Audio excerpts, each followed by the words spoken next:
يوم الدين إياك نعبد وإياك نستعين اهدنا الصراط المستقيم صراط الذين أنعمت عليهم غير المغضوب عليهم ولا الضالين آمين يا رب العالمين. بسم الله الرحمن الرحيم. Assalamualaikum warahmatullahi wabarakatuh. Waalaikumsalam warahmatullahi wabarakatuh. Alhamdulillah wassalatu wassalamu ala sayyidina Muhammad ibn Abdillah wa ala alihi wa sahbihi man wala hawla wala quwwata illa billah. Subhanaka la ilma lana illa ma 'allamtana innaka antal alimul hakim wa tub 'alaina innaka antat tawwabur rahim. Rabbi shrah li sadri wa yassir li amri wahlul 'uqdatam min lisani yafqahu qawli. Amma ba'du. Hadratul karam wal muhtaram, para bapak, para jemaah yang dimuliakan oleh Allah Subhanahu wa taala. Alhamdulillah, puji syukur tentunya marilah selalu kita haturkan kepada Allah yang telah memberikan nikmat anugerahnya kepada kita semua. Terutama alhamdulillah kita masih diberikan nikmat iman, nikmat Islam, nikmat sehat, dan juga alhamdulillah kita masih diberikan nikmat kesempatan oleh Allah Subhanahu wa taala sehingga pada malam hari ini kita bisa berkumpul kembali. Mudah-mudahan niat yang kita tanamkan di dalam diri kita, di dalam kita melaksanakan rutinitas kita merupakan niat-niat yang baik sehingga apa yang kita lakukan diterima oleh Allah Subhanahu wa taala. Amin ya rabbal alamin. Shalawat dan salam tentunya marilah selalu kita haturkan kepada suri tauladan kita, yaitu Nabi besar Muhammad sallallahu alaihi wasallam beserta para keluarga beliau, para sahabat beliau, para pengikut beliau, dan mudah-mudahan kita semua termasuk daripada bagian umat Nabi Muhammad yang telah mendapatkan naungan syafaat dari baginda kita. Amin ya rabbal alamin. Para bapak, para jemaah yang dimuliakan oleh Allah Subhanahu wa taala, di dalam kita menjalani aktivitas kehidupan kita di dalam dunia ini, ulama mengatakan ada 4 hal kondisi yang pasti kita alami. Terkadang kita diberikan nikmat oleh Allah Subhanahu wa taala, terkadang kita diberikan ujian oleh Allah. Terkadang kita dalam keadaan taat kepada Allah, terkadang kita dalam keadaan maksiat. Nah, dua tempat keadaan ini Allah Subhanahu wa taala selalu memberikan warning, peringatan kepada kita agar ketika kita mendapatkan kenikmatan misalnya tidak termasuk orang yang dikatakan kufur nikmat, orang yang tidak pandai mensyukuri atas nikmatnya. Maka ketika kita dalam posisi mendapatkan kenikmatan, karena kenikmatan yang Allah berikan kepada kita ini begitu luar biasa banyak.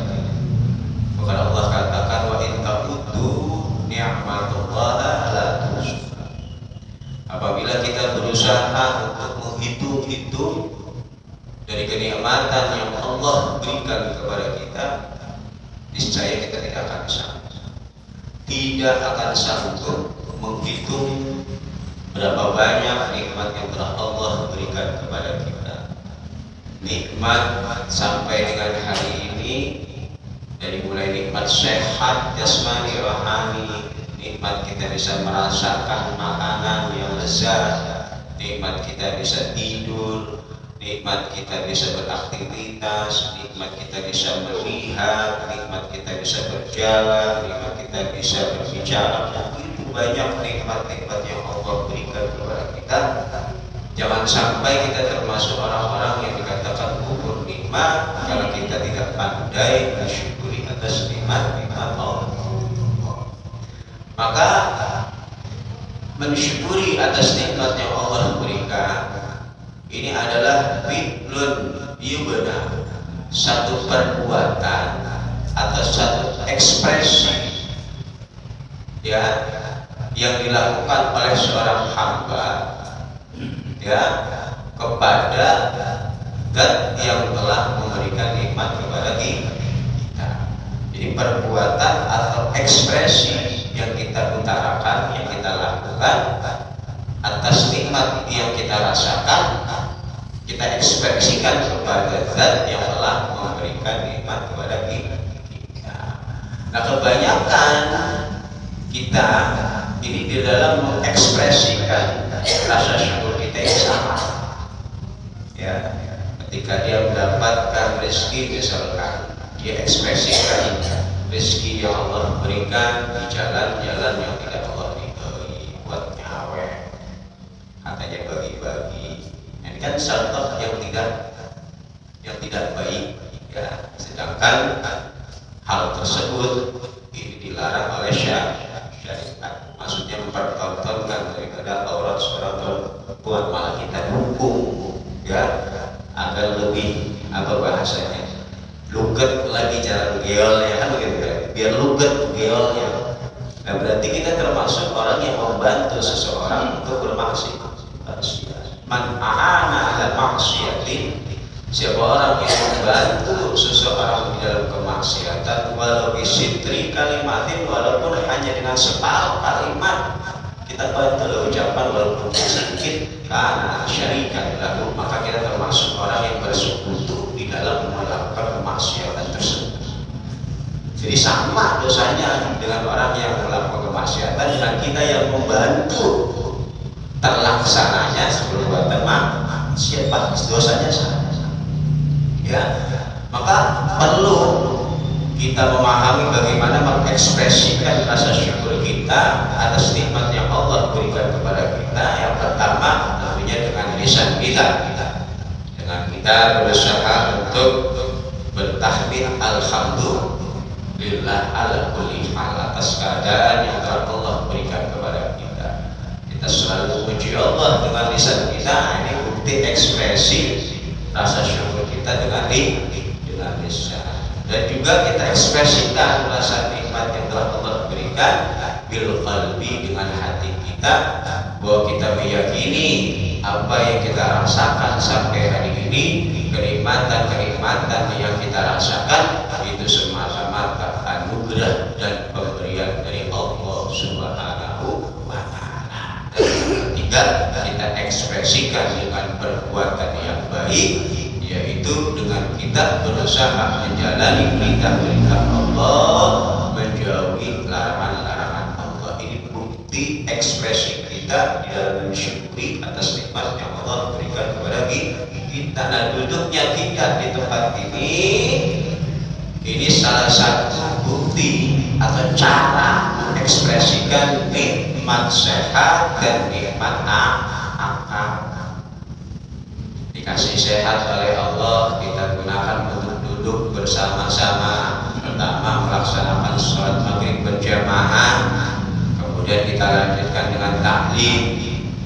Ini kan bukti mengekspresikan daripada nikmat sihat yang Allah berikan kepada kita, sekaligus nikmat akal yang merupakan nikmat yang paling terbesar. Kita gunakan akal kita untuk memahami kandungan-kandungan ayat-ayat suci Al-Quran dan hadis-hadis Nabi Muhammad SAW melalui kitab-kitab para ulama. Mudah-mudahan ekspresi yang kita lakukan pada malam hari ini akan mendatangkan rahmat dari Allah Subhanahu wa Ta'ala. In syakartum la azidannakum. Kalau kita mau bersyukur dengan mengekspresikan nikmat tersebut, maka Allah tambahkan nikmat yang telah Allah berikan kepada kita. Kalau kita dalam keadaan mendapatkan nikmat. Nah, kalau dalam keadaan musibah bagaimana Ustaz? Allah katakan di dalam firman-Nya, wasta'inu bis-sabri was-shalah. Kalau kita dalam kondisi dalam keadaan diuji, dicoba oleh Allah Subhanahu wa taala, baik dengan kefakiran misalkan, atau dengan sakit, atau kehilangan, dan bermacam-macam ujian cobaan yang Allah berikan kepada kita, dan di antara kita memiliki ujian yang berbeda-beda, tak sama, karena kita cuma saling memandang doang. Kita melihat teman kita kayak hidupnya enak bener, dia ya aktivitas pagi, pulang sore, kumpul keluarga, padahal emang nggak tahu dia lagi punya otaknya. Kita nggak tahu, kita melihatnya dia enak. Sebaliknya orang yang rutinitas yang begitu merasa jenuh, merasa lelah, karena capek, tusan enak bener kayaknya. Ngajar, pulang johor, istirahat, tidur, padahal ya nggak tahu sama. Kita juga punya. Semua orang mempunyai masalah masing-masing.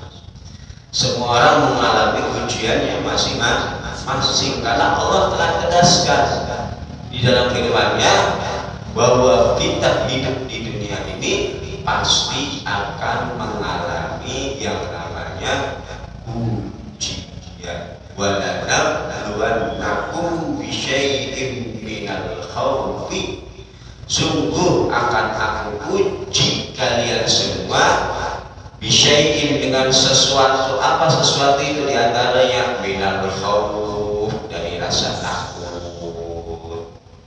takut miskin, takut ditinggal anak, takut ditinggal bini. Kalau ditinggal bini masih mending, kawin lagi. Kalau tinggal anak sedih ya, kalau tinggal bini kawin takut ya. Minal khawfi wal ju', takut lapar. Wa naqsin minal amwal, kurang harta. Wassamarat, kurang makanan. Mubasyiris shakirin, dan kata Allah, berikanlah kabar gembira kepada orang-orang yang selalu bersabar ketika mendapatkan ujian. Wasta'inu bis-sabri was-shalah, minta tolonglah engkau kepada Allah, yang pertama dengan sabar, dan yang kedua dengan sholat. Jadi sabar ini artinya menahan, kemudian sholat artinya berdoa. Berarti bukan hanya kita sabar diam kemudian tidak ada ikhtiar. Sabar ini lagi diuji, sabar mah ya, anak udah gak makan dari pagi sampai sore, sabar. Kata Pak Ustadz, suruh sabar, mati bocah, suruh sabar. Ikhtiar, doa, atau kerja, usaha begitu tuh. Sabar itu bukan berarti kita diam kemudian tidak berusaha. Harus kita berusaha, karena kita diperintahkan ya untuk berusaha dengan sebab-sebab yang Allah berikan kepada kita. Sabar kalau kita sedang dalam keadaan masalah atau ujian. Semua orang pasti punya masalah. Bohong, kalau orang ngomong ngaku nggak punya masalah, kecuali dia gila. Ya, orang gila itu nggak punya masalah, dia hidupnya dia nggak ada masalah. Mau telanjang kayak juga nggak ada masalah. Ya, mau makan di jalanan juga nggak ada masalah. Hidup dia senang terus, ya, karena mereka orang yang tidak punya akal dan tidak punya kenafiton. Nggak apa-apa, nggak dosa, karena mereka dihidupi seperti ya. Orang berakal, orang hidup di dunia pasti akan mendapatkan ujian dari Allah Subhanahu wa Ta'ala. Tinggal bagaimana ketika kita ya mengalami satu ujian ya yang Allah berikan kepada kita, bersabarlah, kemudian berikhtiarlah dan berdoa kepada Allah Subhanahu wa Ta'ala. Jadi keadaan empat ini pasti kita lewatin. ya lagi nikmat, ya buru-buru syukur. Jangan sampai kita termasuk orang yang kufur nikmat. Lagi diuji, buru-buru sabar. Ya, jangan sampai kita termasuk orang-orang yang terputus dari namanya rahmat Allah. Wala tayasu min rahmatillah. Janganlah kita terputus asa dari rahmat Allah, karena rahmat Allah itu luas. Hati-hati jangan sampai kita akhirnya melakukan perbuatan yang dilarang oleh syariat. Sabar, ikhtiar. Ya, ada kalanya manusia sedang dalam keadaan taat. Nah, ketika kita dalam keadaan taat bagaimana? Bersyukur. Karena qudratul ta'ah, kemampuan kita bisa taat kepada Allah, ini satu nikmat sendiri. Satu nikmat yang Allah berikan kepada kita. Berapa banyak saudara kita yang fisiknya sehat, hartanya banyak, tapi jarang sholat, tapi jarang ke masjid, tapi jarang ngaji, gak pernah baca Al-Quran. Padahal dia mampu, tapi kenapa hatinya tidak tergerak untuk melakukan tersebut? Berarti Allah belum menghendaki orang tersebut untuk melakukan perbuatan baik. Maka bersyukur. Ketika kita mampu untuk taat, berarti Allah menggerakkan kita agar kita menjadi orang-orang yang taat. Maka bersyukurlah. Bersyukurlah ketika kita mampu melakukan perbuatan taat kita kepada Allah Subhanahu wa Ta'ala. Karena pada hakikatnya Allah sayang kepada kita, Allah menggerakkan diri kita untuk mau taat kepadanya. Karena berapa banyak saudara kita di luar sana fisiknya mampu, hartanya banyak, tapi nggak mampu untuk melakukan ketaatan. Kenapa? Karena hatinya belum terketuk dan belum mendapatkan hidayah dari Allah Subhanahu wa Ta'ala. Jadi taat itu bukan semata-mata karena kita,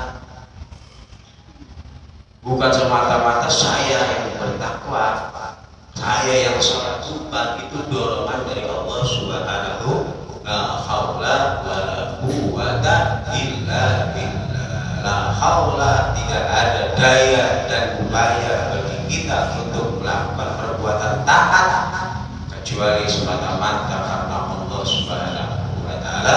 Wala quwwata, dan tidak ada kekuatan bagi kita untuk menolak kemaksiatan kecuali itu karena Allah Subhanahu wa Ta'ala. Nah, kalau kita lagi maksiat bagaimana? Ya namanya manusia.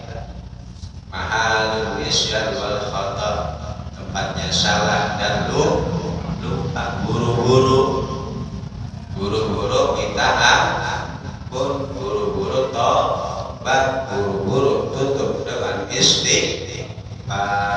Ittaqullaha haitsu kunta wa atbi'is sayyi'atal hasanata tamhuha.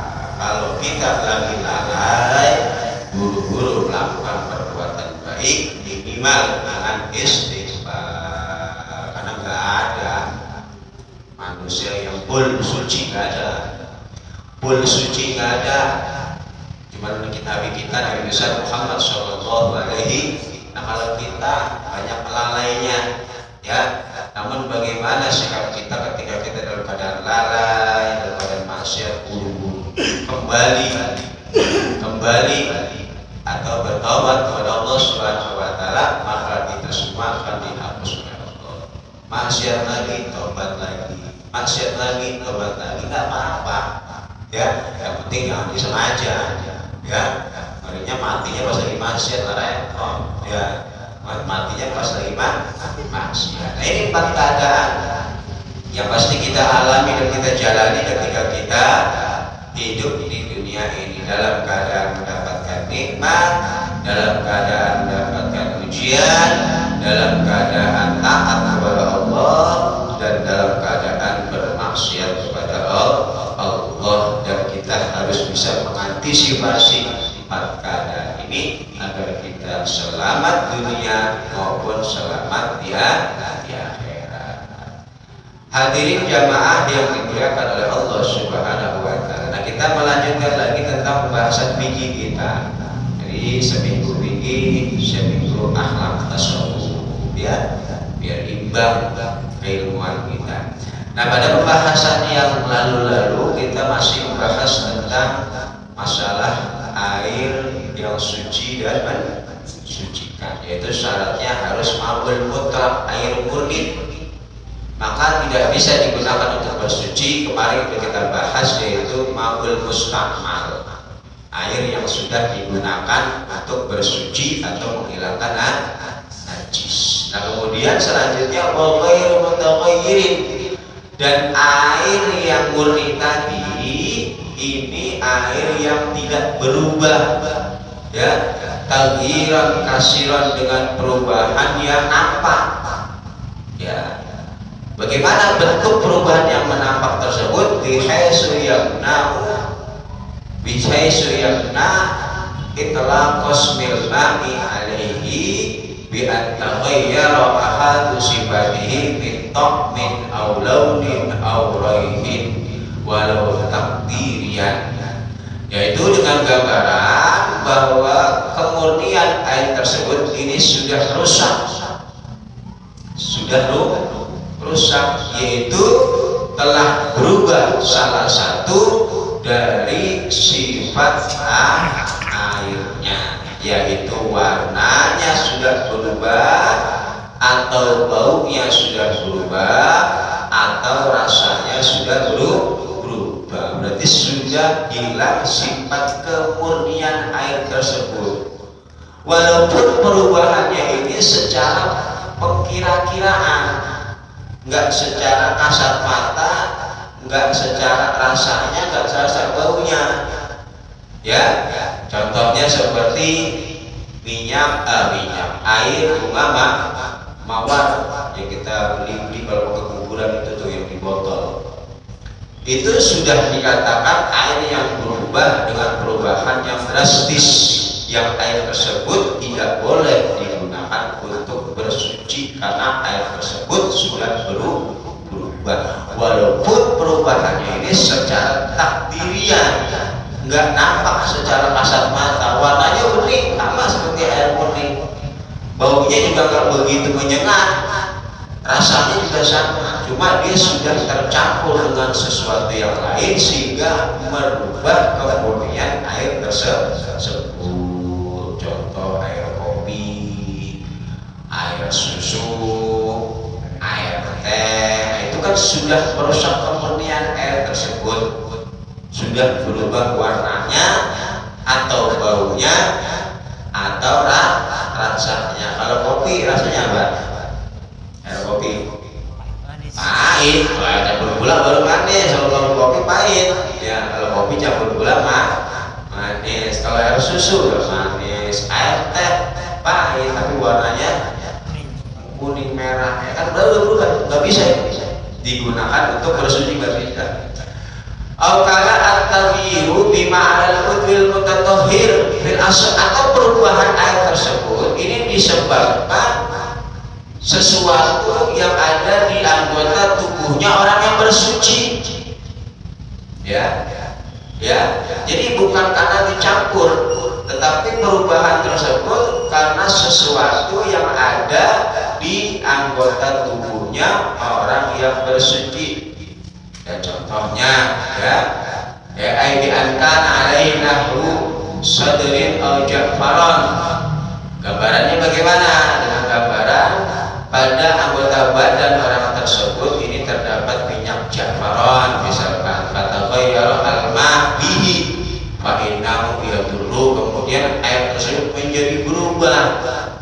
Ya, di wajahnya pakai bedak ketebelan perempuan misalkan. Boleh ketika berwudu, ya, atau di tangannya ketika berwudu, ya airnya tersebut berubah disebabkan karena ya sesuatu yang ada di anggota wudu, ya orang yang berwudu. Makanya ketika kita sebelum berwudu, anjurannya itu bersihkan dulu tubuh kita dari sesuatu yang menempel di anggota tubuh. Kalau bangunan bersih dulu cat-catnya, bekas adukannya, tuh ya selang-selang kukunya, itu caranya. Ya minyak. Kalau perempuan boleh kerja kantoran, makeupnya harus tebel, bersih dulu. Ya bersih ternyata menghalangi air untuk tembus ke kulit-kulit wajah, nggak sah, karena harus terkena pada anggota wudhu, diantaranya wajah. Nah, kalau make up itu menghalangi, hilangin dulu, bersih dulu make upnya baru wudhu ya. Nah ini berubah ayat tersebut sangat gara-gara make up, gara-gara cat yang menempel pada kita, maka air tersebut dikatakan air yang berubah secara drastis. Wa innama yu'assiru at-taghyiru in kana bi khalidina. Ini ya. Jadi perubahan dari air tersebut disebabkan pertama yaitu bi khalidin ay mukhalidin, maksudnya disebabkan perkara lain yang suci yang mencampuri air tersebut. Jadi kalau bahasanya itu begini, air itu sesuatu yang apa namanya, ada dalam bahasa kita ini, ada yang mencampuri, ada yang sejajari, ada yang tidak bisa mencampuri. Kalau bahasa kita begitu. Kalau air sama minyak kan nggak bisa campur. Kalau mukhalid itu yang bisa mencampur itu. Ada yang cuma tempat makorrihi, tempat lewatnya. Contoh di kali itu kan tempat lewatnya ada batu, ada lumut. Nah itu nanti ini bagaimana tuh perubahan air karena ada lumut, ada tanah, ya. Nah itu nanti kita bahas ya. Jadi yang pertama disebabkan karena mukhalid. Mukhalid apa? Mukhalid itu bi khalidin, maksudnya sesuatu yang mencampur pada air tersebut, ya, lil ma'i wa huwa ma la yatamayyazu bi ra'yil aini, dan perkara yang tercampur tersebut ini tidak bisa dibedakan dengan kasat mata kita antara air dengan yang mencampurinya. Air putih kita campurin susu, ada debu, kan nggak bisa kita bedakan mana air mana susu. Dia sudah dicampur menjadi lebur. Ketika warnanya berubah, maka dikatakan dia suci tapi tidak bisa untuk mensucikan karena dia sudah berubah. Itu namanya mukhalid, sesuatu yang mencampuri, ya, yang suci yang mencampuri ini, ya. Ada kalanya yang mencampuri najis, nah ini yang mencampuri suci. Hukum air tersebut bagaimana? Suci tetap boleh konsumsi tapi tidak mensucikan, karena kita membahas tentang syarat wudu, yaitu harus air murni. Pengecualian dari air murni pertama kemarin air mustamal, nah sekarang kedua air mutaghayyir, air yang berubah disebabkan karena sesuatu yang mencampuri. Nah ya kan perubahan air itu ada kalanya karena lama diamnya, nggak pernah diambil tuh air, lama-lama diam berubah warnanya. Macam-macam perubahan air itu disebabkan apa? Ya, ada kalanya karena itu ada bangkainya berubah bau, itu memiliki nama masing-masing. Ya, nah ini tercampur dengan sesuatu yang lain, yang sesuatu tersebut hukumnya suci. Maka kalau airnya berubah salah satu sifatnya, maka air tersebut suci tapi tidak bisa untuk mensucikan. Tahirin, yang mencampuri tersebut perkaranya suci. Wa qad ghaniya al-ma'u anhu, dan air ini bisa bersatu dengan perkara tersebut. Contohnya kajahwaron, seperti minyak jafaron, yang minyak wangi itu kan campuran air juga, ya, ada campuran alkohol. Nah kalau yang botolan-botolan yang murah 10.000, 15.000 contohnya air, ya. Minyak-minyak itu bisa tercampur sama air. Kalau minyak goreng kagak, oli kan, itu minyak-minyak seperti itu tuh kecampuran. Nah itu nggak bisa buat itu, ya. Kemudian wasamari sajarin nabata fi qurbil ma'i, yang disebabkan karena buah-buahan dari pepohonan yang tumbuh di pinggir air. Pohon mangga, bawahnya kolong kita, mangganya jatuh ke situ, kemudian berubah tuh daripada sifat air tersebut jadi jus mangga itu kolom kita, gara-gara kejatuhan buah mangga yang ada dekat pohonnya. Lah kagak bisa karena dia sudah berubah warnanya jadi jus mangga, maka nggak bisa digunakan untuk berwudu atau untuk menghilangkan hadas besar ya. Wa warakil turiha summa tafattat, begitu juga daun yang dijatuhkan ke air tersebut kemudian yang tersebut menjadi hancur ya.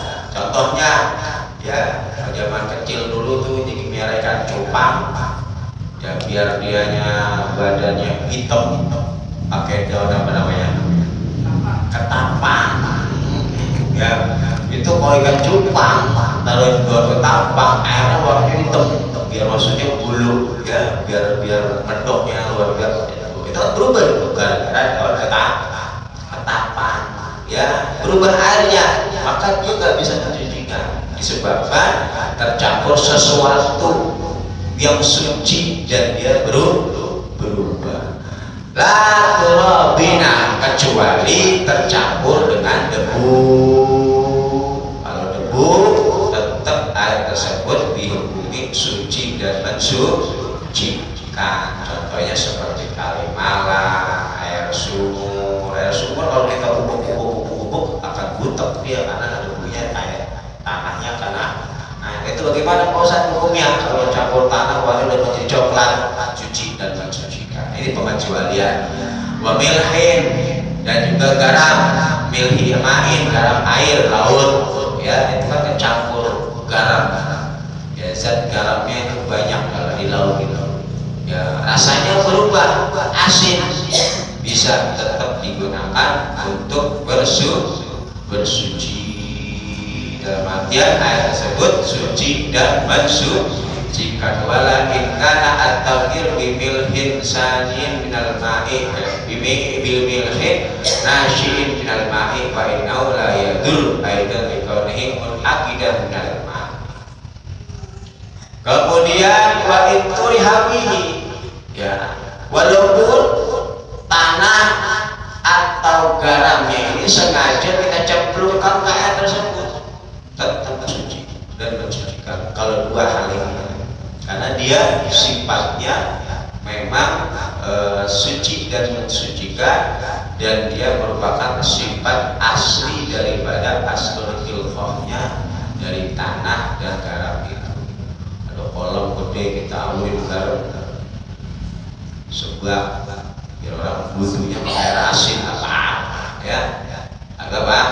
Masa jauh-jauh contohnya di daerah dekat laut atau penyambang bumi itu airnya asin, payau ya, itu tetap suci dan mensucikan ya, rasanya pahit tetap suci dan mensucikan, walaupun disengaja dicampur tetap dia suci dan mensucikan.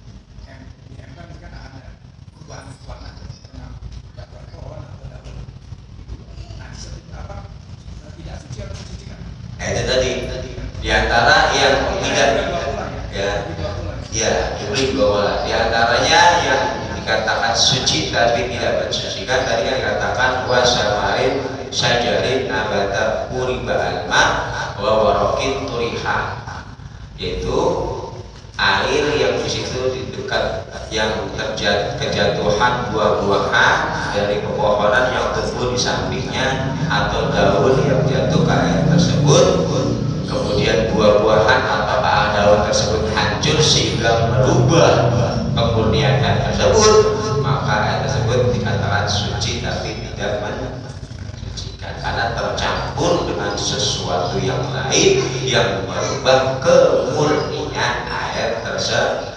Pengecualiannya cuma dua, apa tadi? Debu atau tanah dan garam. Nah ini menurut mazhab Syafi'i dan al-Mu'tamad ya. Jadi fikih itu luas pahamnya.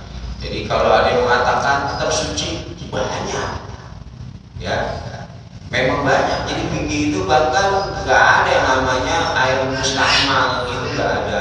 Ada yang mengatakan semuanya suci kecuali najis ya. Ada berhubung kita bermadzhab Syafi'i ya, kita berpegangan terlebih dahulu dengan pendapat ulama-ulama Syafi'i. Di luar itu ada yang mengatakan nggak apa-apa ya silakan, Karena namanya fikih, pahami. Fikih itu artinya apa sih? Fikih itu artinya pemahaman.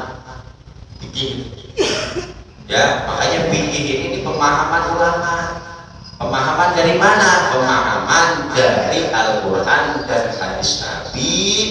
Mereka pahami, mereka pelajari, jadilah buku-buku fikih, aturan-aturan Allah yang ada di Al-Quran dan ada di hadis. Istilahnya Al-Quran dan hadis itu bahan mentah. Kalau kita baca Al-Quran doang, gak ada itu di Al-Quran tentang masalah seperti ini. Cuma diberitakan wudulah kamu fagsilu wujuhakum wa aydiyakum ilal marafiq. Cuma disuruh berwudu, basuh wajahmu, tanganmu sampai siku-siku, kemudian usap-usap kaki. Gak ada aturan secara detail airnya harus begitu, gak ada. Dikuliklah oleh para ulama melalui hadis, diteliti sehingga jadilah ilmu fikih. Makanya fikih itu pemahaman antara ulama satu dan ulama lain terkadang berbeda-beda. Yang terpenting adalah ini semua pendapat-pendapat para ulama. Jadi ada kaidah. Salahnya para mujtahid itu dinilai satu, benarnya dinilai dua. Berarti kalau ulama nggak ada salahnya, karena salah mereka dapat nilai satu, benarnya dapat nilai dua. Kalau kita salah, hancur ya. Ulama nggak ada salahnya. Maksudnya para mujtahid, ya, orang-orang mujtahid itu orang-orang yang sudah sampai tingkatan haram dia taklid. Mujtahid itu tingkatnya begitu, haram dia mengikuti. Nah kalau kita belajar dari mujtahid, udah baca Quran aja belum juz, syarat dari mujtahid dia harus hafal Quran, menguasai ilmu Quran, dia hafal hadis, menguasai ilmu hadis, dia harus memahami ilmu bahasa dari nahunya, sorofnya, balagonya, manteknya, harus memahami usul dan sebagainya tentang ilmu tafsir, baru dia mampu dikatakan sebagai mujtahid. Gak ada ya, walaupun pintu ijtihad itu belum tertutup, kalau mau masih terbuka pintu mujtahid. Jadi kalau orang mujtahid itu nggak boleh dia ngikutin pendapat ulama ini, ngikutin pendapat ulama ini, nggak boleh. Dia harus mengambil hukum langsung dari Al-Quran melalui dia. Nah kita siapa gitu loh, jadi permasalahan harus mengikuti ulama panutan yang betul-betul kita jadi pegangan. Di dalam Ahlus Sunnah wal Jamaah itu ada 4 yang diakui: Syafi'iyah, Malikiyah, Hanafiyah, dan satu lagi Hambali.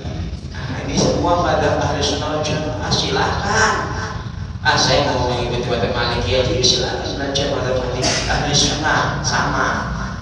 Berhubung di Indonesia paling banyak Syafi'i, susah belajar Maliki. Ulamanya nggak ada yang paham tentang kitab-kitab Imam Malik. Saya pengen madhab Hambali, silakan, boleh, nggak ada larangan, boleh. Cuma pengen belajar madhab Hambali di mana? Di Indonesia. Pergi dulu ke Hambali di mana? Afghanistan, ya, Afghanistan, atau di Turki. Makanya di Turki itu Maliki kalau salah, anjing nggak najis. Nah, kalau ada tuh di YouTube, anjing keliaran ke masjid, keliaran jalan-jalan. Madhab Maliki anjing nggak najis. Kalau kita Syafi'i, anjing najis boleh. Takut sama anjing kalau dia pada miara anjing. Malah jadi anjing itu buat balapan pelarian anjing, kan ada tuh ya. Karena menurut mereka, madhab mereka nggak najis, nggak apa-apa. Ya, itulah fikih. Fikih artinya apa? Pemahaman orang beda-beda. Jangankan pemahaman ulama, lah pemahaman kita loh di sini. Ini memahami satu permasalahan pasti beda-beda. Buktinya dalam pemilu beda pilihan karena beda prinsip, beda memahami, nggak bisa disatukan. Nah, ini penting ya. Ini penting.